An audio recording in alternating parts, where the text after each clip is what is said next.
नमस्कार. मी आपल्या सर्वांचे या सर्टिफिकेट कोर्समध्ये स्वागत करतो. आज आपण आपल्या या व्याख्यान क्रमांक 35 ला सुरुवात करीत आहोत. या व्याख्यानाचं शीर्षक आहे समाश्रयण, की ज्याला आपण इंग्रजीमध्ये रिग्रेशन या नावाने ओळखतो. आजच्या या व्याख्यान क्रमांक 35 चे जी उद्दिष्टे आहेत ती पुढील प्रमाणे आहेत. या व्याख्यानाचं पहिलं उद्दिष्ट आहे समाश्रयण या संकल्पनेचा अर्थ समजावून घेणे. या व्याख्यानाचं दुसरं उद्दिष्ट आहे साधे रेषीय समाश्रयण समीकरण, की ज्याला आपण इंग्रजीमध्ये सिंपल लिनियर रिग्रेशन इक्वेशन असं म्हणतो, ते समीकरण प्राप्त करण्यासाठीची MS एक्सेल आणि SPSS मधील प्रक्रिया समजावून घेणे. आणि एकदा का ही प्रक्रिया आपल्याला लक्षात आली की या प्रक्रियेमधून जे की प्राप्त समीकरण असेल त्या समीकरणाचं वाचन कसं करायचं आणि त्याला अर्थ कसा प्रदान करायचा, याही गोष्टींची चर्चा आपण आजच्या या व्याख्यानामध्ये करणार आहोत. रिग्रेशन या भागाला सुरुवात करण्यापूर्वी रिग्रेशनसाठी आवश्यक असणाऱ्या दोन संकल्पना म्हणजे डिपेंडंट व्हेरिएबल आणि इंडिपेंडंट व्हेरिएबल. हे दोन्हीही चलाचे जे वेगवेगळे प्रकार आहेत त्यामधील हे दोन प्रमुख प्रकार आहेत. जर तुम्हा सर्वांना आठवत असेल तर आपण या सर्टिफिकेट कोर्सच्या पहिल्या आठवड्यामध्ये एका विशिष्ट व्याख्यानामध्ये चलांचे वेगवेगळे प्रकार अभ्यासलेले आहेत, त्यांचे अर्थ अभ्यासलेले आहेत. त्याच लेक्चर मधून आपण ही एक विशिष्ट अशी स्लाइड इथे आपण घेतलेली आहे आणि या स्लाइड मध्ये आपण पुन्हा एकदा या डिपेंडंट व्हेरिएबल आणि इंडिपेंडंट व्हेरिएबलचा अर्थ समजावून घेणार आहोत. कारण जर आपल्याला याचा अर्थ लक्षात आला तर आणि तरच आपण रिग्रेशन मध्ये जाऊन जी की संख्याशास्त्रीय प्रक्रिया आहे ती करू शकणार आहोत. चला तर मग आपण या स्लाइड मधील या डिपेंडंट व्हेरिएबल आणि इंडिपेंडंट व्हेरिएबल याचा अर्थ समजावून घेऊया. डिपेंडंट व्हेरिएबललाच मराठीमध्ये परायत्त चल किंवा अवलंबी चल किंवा परचल या वेगवेगळ्या नावांनी ओळखलं जातं. तर इंडिपेंडंट व्हेरिएबलला स्वायत्त चल किंवा स्वतंत्र चल किंवा निरावलंबी चल या वेगवेगळ्या नावांनी ओळखलं जातं. डिपेंडंट व्हेरिएबल म्हणजे नेमकं काय असतं किंवा ते व्हेरिएबल्स नेमके कसे असतात, तर हे असे चल असतात की ज्या चलाचे मूल्य हे इतर दुसऱ्या चलांच्या मूल्यांवरती अवलंबून असतात. आणि यासाठी म्हणून आपण इथे एक उदाहरण दिलंय. उदाहरणात कृषी उत्पादन. समजा आपल्याकडे एक असं चल आहे की ज्याचं नाव आहे गव्हाचे उत्पादन आणि हे गव्हाचे उत्पादन क्विंटल मध्ये आपण या ठिकाणी त्याचे मूल्य आपण इथं संकलित केलेले. आता ही जी की आकडेवारी आहे ही आकडेवारी प्रत्यक्षात इतर दुसऱ्या चलांच्या मूल्यांवरती अवलंबून आहे, जसे की पावसाचे प्रमाण, खतांचा वापर, जमिनीचा कस किंवा त्यालाच आपण गुणवत्ता म्हणतो आणि इतरही काही चल असतील की ज्या चलांच्या मूल्यांवरती या गव्हाचे उत्पादन हे अवलंबून आहे. आणि त्याच कारणाने या अशा चलांना आपण डिपेंडंट व्हेरिएबल म्हणतो किंवा मराठीमध्ये आपण त्याला परायत्त चल असं म्हणत असतो. याच्या अगदी उलट जे इंडिपेंडंट व्हेरिएबल असतात अशा चलांचे मूल्य हे स्वतंत्र असतात किंवा ते अलग असतात. तसेच या चलांचे जे मूल्य असते ते मूल्य दुसऱ्या इतर चलांच्या मूल्यांवरती अवलंबून नसतात. तेव्हा अशा चलांना आपण इंडिपेंडंट व्हेरिएबल म्हणतो आणि त्याची इथं आपण काही उदाहरणं म्हणून दिलेली आहेत. जेव्हा आपण आपलं संशोधन कार्य करीत असतो तेव्हा आपण आधार सामग्री संकलित केल्यानंतर आपल्याकडे अनेक चल असतात, वेगवेगळ्या प्रकारचे चल असतात. त्या चलांमधून डिपेंडंट आणि इंडिपेंडंट चलांची निवड करणं हे निश्चितच आव्हानात्मक असतं. त्यासाठी एक विशिष्ट असं कौशल्य आपल्याजवळ असणं आवश्यक असतं. आणि डिपेंडंट कोणतं चल आहे आणि इंडिपेंडंट कोणतं चल आहे त्यासाठी कोणताही असा काही थंब रूल नसतो.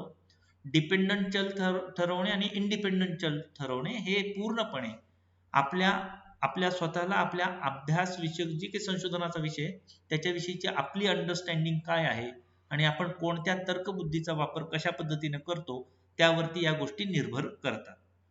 एकदा का आपल्याला डिपेंडंट आणि इंडिपेंडंट व्हेरिएबल ठरवता आले की मग आपण आपल्या या रिग्रेशन नावाच्या भागाकडे वळू शकतो.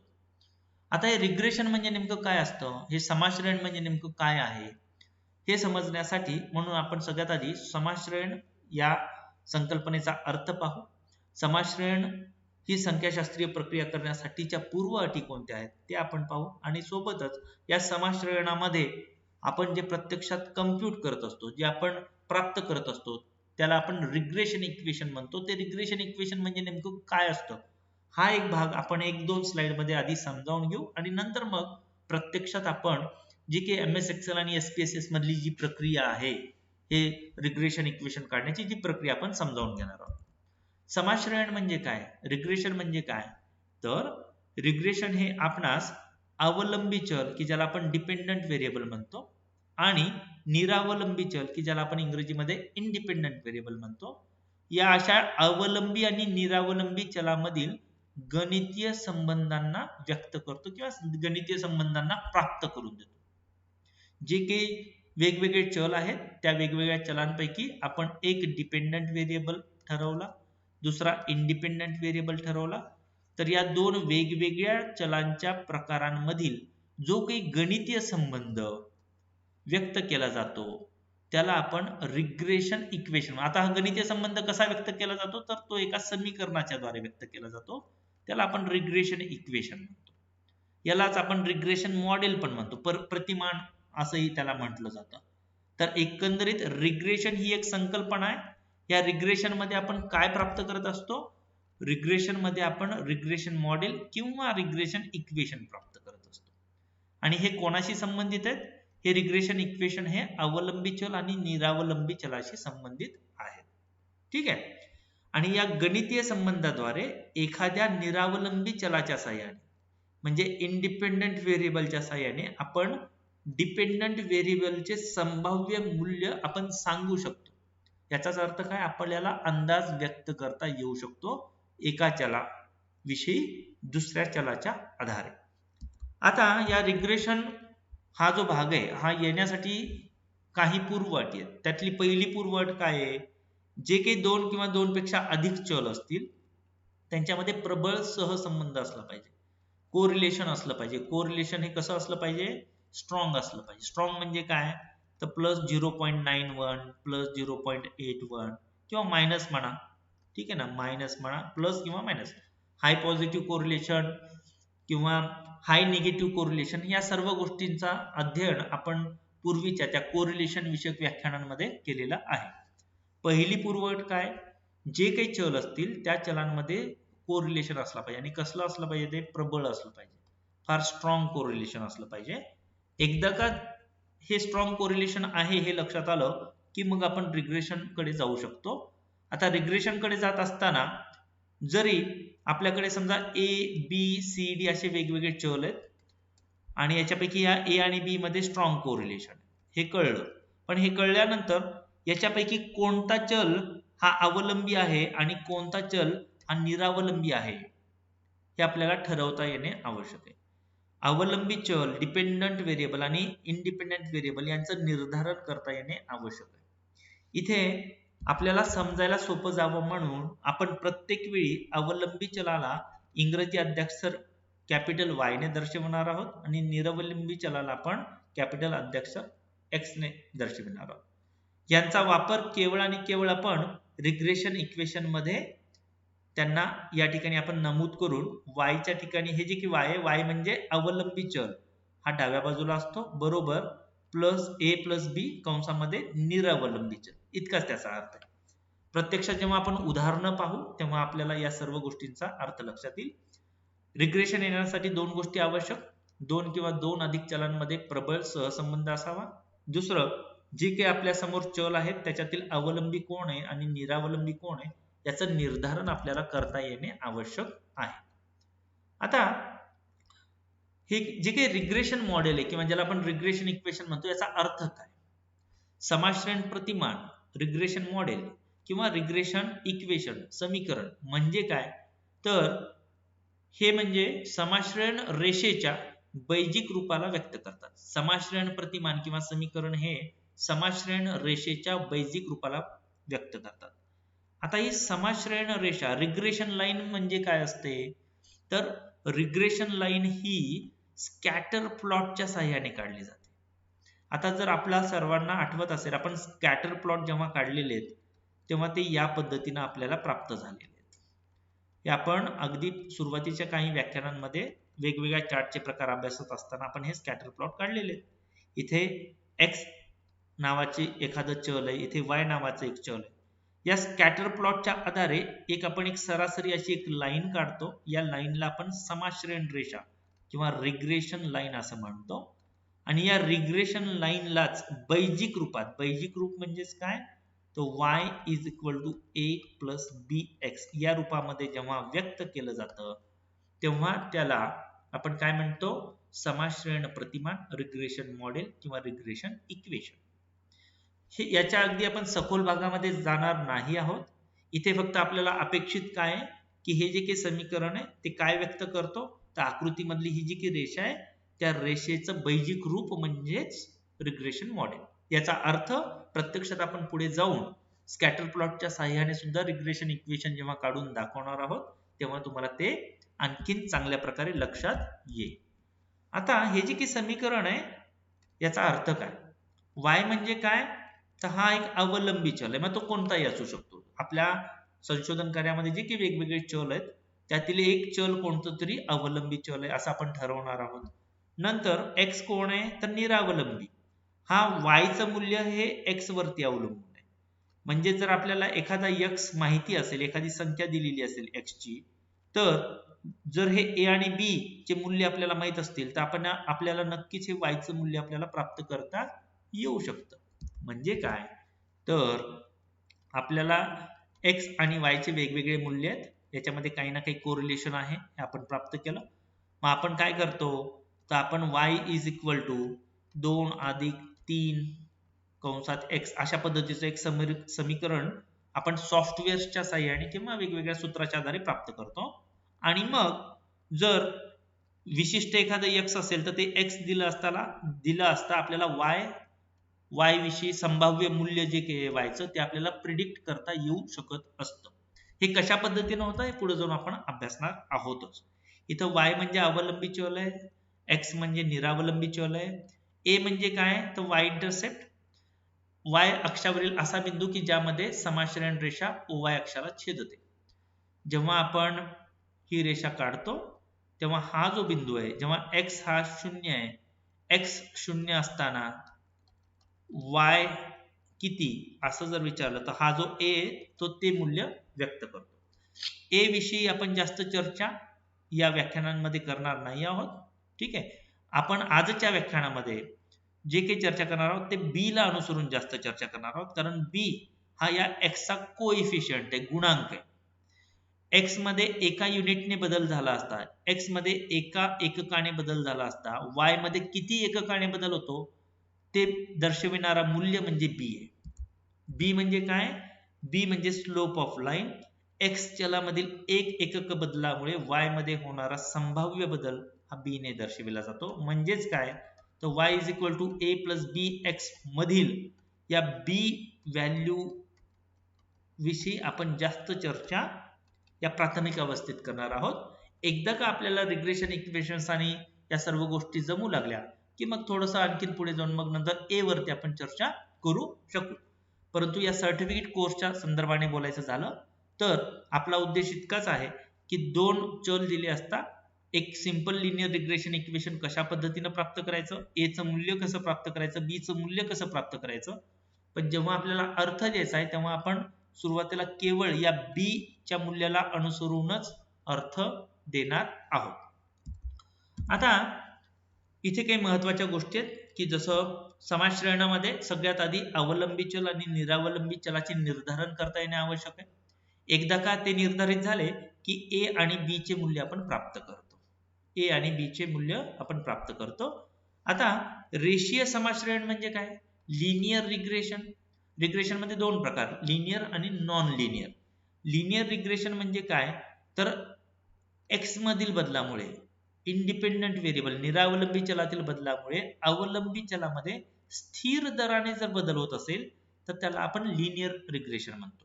जसं की मी यापूर्वी पण म्हटलं की आपण प्राथमिक अवस्थेत आहोत, त्यामुळं आधी आपण अगदी सुरुवातीला लिनियर रिग्रेशनचेच उदाहरणं पाहणार आहोत. लिनियर रिग्रेशन आपण इक्वेशन कसं काढतो हे आपण अभ्यासणार आहोत. एकदा का आपण सर्वजण या रिग्रेशन मध्ये कम्फर्टेबल झालो, कॉन्फिडंट झालो की मग आपल्याला नॉन लिनियर रिग्रेशन कडे जाता येतं, या ए च्या मूल्याचं विश्लेषणाकडे जाता येतं. There are many other things. सुरुवातीला आपण केवळ आणि केवळ सिंपल लिनियर रिग्रेशन अभ्यासणार आहोत, त्याच्यामध्येही केवळ या बी च्या मूल्याला अनुसरून आपण विश्लेषण पुढे देणार आहोत. आता हे जे काही रिग्रेशन इक्वेशन आहे त्याचे आपण किती निरावलंबी चलांचा समावेश करतो त्यानुसार दोन प्रकारात वर्गीकरण होतं. पहिला प्रकार आहे साधे समाश्रयण समीकरण, की ज्याच्यामध्ये तुम्ही बघू शकता इथे एकच डिपेंडंट व्हेरिएबल आहे आणि इकडे एकच इंडिपेंडंट व्हेरिएबल आहे. तर बहुचल समाश्रयण समीकरण मल्टिपल रिग्रेशन इक्वेशन म्हणजे काय? इथे एक डिपेंडंट व्हेरिएबल आहे, तर इकडे उजव्या बाजूला बघू शकता एक पेक्षा जास्त इंडिपेंडंट व्हेरिएबल आहेत आणि यांना आपण कुठल्या नावाने सांगितलंय x1 x2 x3. मग सिंपल लिनियर रिग्रेशन इक्वेशन मध्ये a प्लस बी एक्स असतं. हा बी कोण आहे? हा बी हा x चा गुणांक आहे, कोएफिशियंट आहे. तसंच इथं हा b1 हा x1 चा कोएफिशियंट आहे, b2 हा x2 चा कोएफिशियंट आहे, गुणांक आहे, b3 हा x3 चा गुणांक आहे. आणि हे काय सांगतात? हे आपल्याला हे सांगतात, हा b1 काय सांगेल, x1 मध्ये जर एककाने बदल झाला तर y मध्ये कितीने बदल होईल ते मूल्य म्हणजे b1 आहे. x2 मध्ये बदल झाला असता y मध्ये होणारा बदल या b2 ने दाखवला जातो. x3 मध्ये झालेला बदल, x3 मध्ये झालेल्या बदलामुळे y मध्ये होणारा बदल b3 ने दर्शविला जातो, सो ऑन सो फोर्थ. इथे समजण्यासाठी म्हणून इतकंच आपल्याला लक्षात ठेवायचं आहे, साधे समाश्रयण समीकरणामध्ये एकच इंडिपेंडंट व्हेरिएबल असतो आणि एक अवलंबी चल असतो. बहुचल समाश्रयण समीकरणामध्ये एकापेक्षा जास्त निरावलंबी चल असतात आणि एकच अवलंबी चल असतो. या व्याख्यानापुरतं बोलायचं झालं तर या व्याख्यानामध्ये आपण केवळ साधे समाश्रयण समीकरण अभ्यासणार आहोत आणि यासाठी म्हणून आपण आता आपल्या MS एक्सेल शीट मधील या वर्कशीट वरती जाऊया. या वर्कशीट मध्ये मित्रांनो आपण दोन चल घेतलेत, हाईट आणि वेट, आणि या दोघातलं कोरिलेशन निघालंय 0.81 आणि हे हाय डिग्री पॉझिटिव्ह कोरिलेशन आहे. ठीक आहे, याच्यामधला सहसंबंध प्रबळ आहे, चांगला आहे. आता आपल्याला जेव्हा कळलं की इथं हा कोरिलेशन हाय पॉझिटिव्ह कोरिलेशन आहे, तर मग आपण रिग्रेशन साठी जाणार आहोत. रिग्रेशन साठी जाण्यासाठी आपण पुढे काय करूया, रिग्रेशनला जात असतानाचं पहिलं पाऊल काय, what is the first step? First step आहे की आपल्याला डिपेंडंट व्हेरिएबल आणि इंडिपेंडंट व्हेरिएबल कोणते ते ठरवता यायला. आता इथे दोन चल आहेत, हाईट आणि वेट. तसं पाहिलं तर उंची ही वजनावरती अवलंबून आहे आणि वजन सुद्धा उंचीवर अवलंबून आहे. आता नेमका कोणता चल अवलंबी चल आहे आणि कोणता निरावलंबी चल? पुन्हा एकदा, असा कोणताही थंब रूल नाही आहे. आपल्या संशोधनाला अनुसरून आपल्याला नेमकं कशाचा शोध घ्यायचा आहे, त्याच्यासाठी आपण कोणती तर्कबुद्धी वापरतो याच्या आधारे आपल्याला आपला अवलंबी आणि निरावलंबी चल ठरवायचा असतो. या दिलेल्या आकडेवारीला अनुसरून जर आपल्या या व्याख्यानापुरतं बोलायचं झालं तर आपण काय करणार आहोत, अवलंबी चल डिपेंडंट व्हेरिएबल वेट ठरवू. वजन हे अवलंबी चल आहे, डिपेंडंट आहे. वजन कोणावरती अवलंबून आहे? उंचीवरती अवलंबून आहे, असं आपण या ठिकाणी म्हणत आहोत. आणि या टेक्निकनेच आपण पुढे जाऊन उंची एका विशिष्ट सेंटीमीटरनं वाढली तर वजन किती किलोनं वाढेल ते सांगणारं मूल्य म्हणजे हे बी आहे. मग याचा अर्थ वगैरे कसा लावायचा या सर्व गोष्टी आपण पाहू.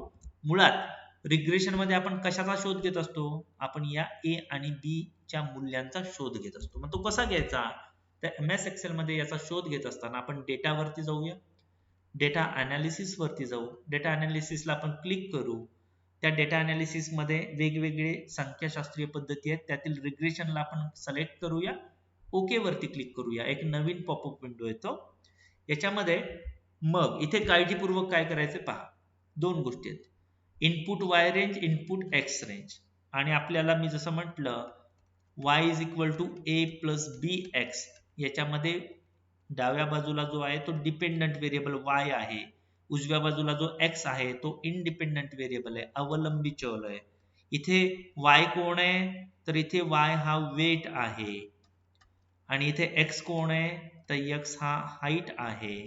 त्यामुळे जेव्हा आपण या y चा इनपुट रेंज इथं सिलेक्ट करणार आहोत तर इथं रेंज कोणती यायला पाहिजे? वेटची यायला पाहिजे, वजनाची यायला पाहिजे. बरोबर आहे. इथं x ची रेंज कोणती यायला हवी आहे? तर ती यायला हवी आहे हाईटची. तर त्या अकॉर्डिंगली आपण हा डेटा सिलेक्ट करूया. आपल्याला y म्हणजे नेमकं काय? वेटचा डेटा आपण सिलेक्ट केला. x म्हणजे काय? हाईटचा डेटा आपण सिलेक्ट केला.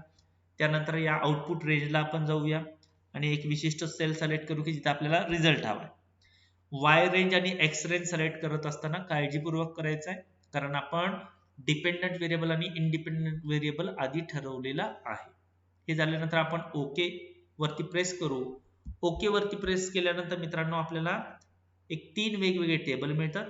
या 3 टेबल पैकी हा जो सगळ्यात शेवटचा टेबल आहे त्याच्यामध्ये आपण हा जो कोएफिशियंट नावाचा शब्द आहे, we are interested in this, आपण या ठिकाणी फोकस्ड राहूया.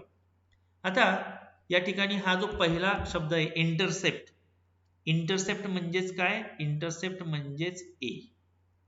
आपला जो काही हा फॉर्म्युला आहे याच्यामधला हा जो ए आहे, हा ए म्हणजे इंटरसेप्ट असतो आणि हा असतो बी, एक्स व्हेरिएबल कोएफिशियंट. एक्स व्हेरिएबलचा कोएफिशियंट काय 0.99. आपण बी च्या ठिकाणी 0.99 घेतलेलं आहे, ए च्या ठिकाणी मायनस चिन्ह काळजीपूर्वक लिहा, -96.53.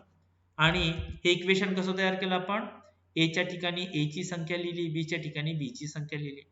त्यानंतर y म्हणजेच काय, वेट आहे, weight is equal to -96.53 plus 0.99 कंसामध्ये हाईट, बरोबर आहे.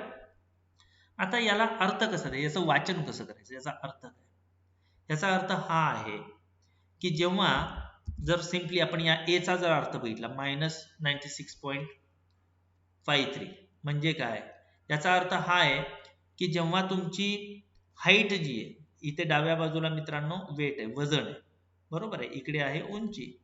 जेव्हा माझी उंची 0 आहे, 0 उंची असताना इकडे खाली कुठेतरी तुमचं दिस इज -96.53, तो वजन -96.53 आहे. परंतु याला तसा काही अर्थ नाही, त्याच्यामध्ये अनेक वेगवेगळे पैलू आहेत, त्याच्यामुळे आपण ए वरती जास्त फोकस नाही राहणार आहोत, आपण फोकस राहणार आहोत या बी वर. आता या बी चा अर्थ काय तो पाहण्यासाठी म्हणून आपण दोन वेगवेगळ्या पद्धतीने याचं विश्लेषण करता येईल. पहिले, जर आपण हे पहिलं इक्वेशन जर गृहीत पकडलं तर त्याचा अर्थ असा होतो की एक्स युनिट, एक्सच्या नग संख्येत जर एका एककाने वाढ केली, या एक्स मध्ये जर एकाने वाढ केली तर y ची जी संभाव्य वाढ आहे, y मध्ये होणारी संभाव्य वाढ किती आहे 0.99. आता जर मी हे खालचं इक्वेशन पकडून जर आपण गृहीत पकडून जर विश्लेषण करायचं म्हटलं तर ते असं होईल, आपली जी उंची आहे ती कशी मोजलेली, आपण उंची ही सेंटीमीटर मध्ये मोजलेली आहे. जर आपण हा डेटा बघितला, हा डेटा कसा मोजलाय सेंटीमीटर मध्ये आणि वजन किलोग्राम मध्ये, बरोबर आहे. मग जर उंची 1 सेंटीमीटरनं वाढली, जर ही उंची 1 सेंटीमीटरने जर वाढली तर जे की संभाव्य वजन आहे ते संभाव्य वजन कितीने वाढेल 0.99 किलोने. आता हे वाढेल असा शब्द का म्हणला, वाढेल का, कमी का नाही होणार, कारण इथं जे चिन्ह आहे ना मित्रांनो प्लसचं चिन्ह आहे, हे जर वजाचं चिन्ह असलं असतं तर आपण कमी होईल असं म्हटलं असतं. तर एकंदरीत सोप्या भाषेत सांगायचं झालं तर हा जो कोणता व्हेरिएबल आहे तो जर एका युनिटने वाढला तर y मध्ये कितीने बदल होतो ते सांगणे म्हणजेच काय तर हे b. आणि हा या रिग्रेशन इक्वेशनचा आपल्याला होणारा फायदा आहे की आपल्याला x च्या आधारे, x मधील बदलाच्या आधारे y मध्ये किती संभाव्य बदल होऊ शकतो याचं प्रिडिक्शन आपल्याला करता येऊ शकतो, तो होणारा बदल आपल्याला सांगता येऊ शकतो. हे जे काही प्रकार आहे हा आपण MS एक्सेल मध्ये एका डायरेक्ट मेथडने बघितला. आता एक दुसरी शॉर्टकट मेथड आहे. शॉर्टकट मेथड कोणती आहे तर स्कॅटर डायग्रामच्या द्वारे. स्कॅटर डायग्राम कसा काढतो आपण तर या वर्कशीट मध्ये आपण इन्सर्ट मध्ये जाऊ, या स्कॅटर वरती जाऊया, क्लिक करूया. सिलेक्ट केल्यानंतर आता जर आपण या स्कॅटर वरती क्लिक करून, म्हणजे आधी आपण हा पूर्ण दोन्ही व्हेरिएबल सिलेक्ट केले, सिलेक्ट करून मग आपण इन्सर्ट मध्ये गेलेलो. आपण काय केलं, आपण सगळ्यात आधी हे दोन्ही व्हेरिएबल सिलेक्ट केले, हे पूर्ण व्हेरिएबल सिलेक्ट करून आपण या स्कॅटर प्लॉट वरती जाऊन क्लिक केलेलं आहे. याला क्लिक केल्यानंतर आपल्याला हा स्कॅटर प्लॉट प्राप्त झालेला आहे. आणि या स्कॅटर प्लॉट मध्ये आपण पाहू शकता इकडे डाव्या बाजूला आपलं वजन आहे, इकडे खाली आपलं हाईट दिलेली आहे आणि हा स्कॅटर प्लॉट मध्ये हे वेगवेगळे बिंदू आहेत. आता या बिंदूच्या मधून जाणारी एक रेषा आपल्याला प्राप्त करायची, ती कुठे मिळेल त्यासाठी आपल्याला या चार्ट लेआउट मध्ये जावं लागेल. आणि त्या चार्ट लेआउट मध्ये गेल्यानंतर इथे आपल्याला इथं एक fx नावाचं एक हे दिसेल, एक सिम्बॉल दिसेल आणि हा एक चार्टचा प्रकार आहे. तो एकमेव प्रकार आहे की ज्या प्रकाराला आपण जेव्हा सिलेक्ट करू तर आपल्याला ऑटोमॅटिकली ही रिग्रेशन लाईन प्राप्त होते, शिवाय तो इक्वेशन पण प्राप्त होतो. आणि या इक्वेशनला आपण इथे मोठ्या स्वरूपात दाखवलेलं आहे, y is equal to 0.990x minus 96.453. इथं a हा उजवीकडे दिलाय त्यांनी, b हा डावीकडे दिलेला आहे. यालाच आपण जर रिअरेंज केलं तर तो असा होतो y is equal to minus 96.53 plus 0.99x. आणि हे आपण यापूर्वी जे काही रिग्रेशन इक्वेशन काढलं होतं त्याच्यासारखंच आपल्याला प्राप्त झालेलं आहे. ठीक आहे ना. यापूर्वी आपण जे एक्सेल मध्ये कोएफिशियंट्स काढले ते आणि या स्कॅटर प्लॉटच्या सहाय्याने काढलेलं जे काही इक्वेशन आहे ते दोन्हीही परस्परांना सारखं आहे. MS एक्सेल मध्ये आपण सिंपल लिनियर रिग्रेशन काढल्यानंतर आता आपण SPSS मध्ये सिंपल लिनियर रिग्रेशन कसं काढतो ते पाहणार आहोत. त्यासाठी आपण SPSS ओपन करू. याच्यामध्ये आपण सगळ्यात आधी आपण आपला डेटा इम्पोर्ट करू. त्यासाठी आपण फाईल, ओपन आणि डेटा वरती जाऊया. ज्या ठिकाणी आपली फाईल आहे त्याला आपण सिलेक्ट करूया, ओपन म्हणूया. इथे पुन्हा एकदा आपण ओके म्हणूया. इथे आपला डेटा इम्पोर्ट झालेला आहे. हा डेटा इम्पोर्ट झाल्यानंतर सगळ्यात पहिलं पाऊल म्हणजे व्हेरिएबल व्ह्यू मध्ये जाऊन हे आपण रिडिफाईन करणार आहोत. आपण आपले व्हेरिएबल्स रिडिफाईन केल्यानंतर परत आपण आपल्या डेटा व्ह्यू वरती जाऊया आणि आता आपला हा डेटा तयार आहे संख्याशास्त्रीय प्रक्रिया करण्यासाठी. सिंपल लिनियर रिग्रेशन काढण्यासाठी आपण अनालाइज वरती जाऊया आणि या अनालाइज मध्ये रिग्रेशन नावाचं एक आपल्याला ऑप्शन दिसेल. या ऑप्शन मध्ये आपण लिनियर नावाचं जे की ऑप्शन आहे ना त्याच्यावरती जाऊन याला क्लिक करूया. लिनियरला क्लिक केल्यानंतर एक नवीन पॉपअप विंडो येतो आणि इथे डाव्या बाजूला आपल्याला वेगवेगळे चल येतील आणि उजव्या बाजूला डिपेंडंट आणि इंडिपेंडंट असे दोन बॉक्सेस दिसतील. आता दिलेल्या चलापैकी डिपेंडंट कोण आहे, इंडिपेंडंट कोण आहे हे आपल्याला ठरवायचं असतं. जसं की आपण ठरवलेलं आहे आपल्या या उदाहरणाच्या संदर्भामध्ये वेट, वजन जे आहे तो डिपेंडंट व्हेरिएबल आहे, त्यामुळे आपण याला डिपेंडंट व्हेरिएबलच्या बॉक्समध्ये टाकूया आणि जी उंची आहे ती इंडिपेंडंट व्हेरिएबलच्या बॉक्समध्ये टाकूया. हे टाकल्यानंतर आपण ओके वरती जर प्रेस केलं तर आपल्याला आपल्या SPSS च्या आउटपुट मध्ये रिझल्ट मिळतो. त्याच्यामध्ये वेगवेगळे अनेक टेबल मिळतील. आपण थोडंसं स्क्रॉल करूया, खाली जाऊया आणि सगळ्यात शेवटचा जो टेबल आहे की ज्याचं टायटल आहे कोएफिशियंट्स, त्याच्यामध्ये हे कॉन्स्टंट म्हणजे सुरुवातीला जो दिलेला कोएफिशियंट आहे तो आहे A आणि जो दुसरा आहे हाईट ऑफ द रिस्पॉन्डंट ही बाजू ती आहे B. मायनस 96.53 A ज्या ठिकाणी आहे ते आपण दिलेलं आहे. 0.991 तेही आपण या B च्या ठिकाणी लिहिलं आहे. X च्या ठिकाणी लिहिलेलं आहे. Weight is equal to minus 96.53 plus 0.99 in bracket height. तर एकंदरीत आपण एक्सेल मध्ये जरी काढलं आणि SPSS मध्ये जरी काढलं तरी आपल्याला रिझल्ट सेम आहेत. यांचं इंटरप्रिटेशन काय, याचं इंटरप्रिटेशन जे आहे जसं आपण एक्सेल मध्ये केलं तसंच इथं पण इंटरप्रिटेशन आहे. जर उंची 1 सेंटीमीटरने वाढली तर वजनामध्ये होणारी वाढ ही 0.99 किलोग्राम, संभाव्य वाढ 0.99 किलोग्राम इतकी असणार आहे. एकंदरीत आपण MS एक्सेल मध्ये गेलं किंवा SPSS मध्ये गेलात आपल्याला मिळणारे प्राप्त होणारे रिझल्ट हे सारखे असणार आहेत. तर एकूणच आजच्या या व्याख्यानामध्ये आपण रिग्रेशन म्हणजे काय, रिग्रेशन इक्वेशन कशा पद्धतीने आपण प्राप्त करतो आणि प्रामुख्याने सिंपल लिनियर रिग्रेशन की ज्याच्यामध्ये एकच निरावलंबी चल आहे आणि एक अवलंबी चल आहे, तेव्हा आपण रिग्रेशन इक्वेशन कसं प्राप्त करतो, त्याची प्रक्रिया काय आहे आणि येणाऱ्या समीकरणाचं वाचन आपण कसं करतो, त्याला अर्थ आपण कसा देतो, प्रामुख्याने B जो स्लोप आहे त्याला आपण अर्थ कसा देतो, या सर्व गोष्टींची आपण चर्चा केली. मला आशा आहे आपल्या सर्वांना हा भाग लक्षात आला असेल. या व्याख्यानापुरता आपण याच ठिकाणी थांबूया. लवकरच भेटूया पुढच्या व्याख्यानामध्ये. तोपर्यंत धन्यवाद.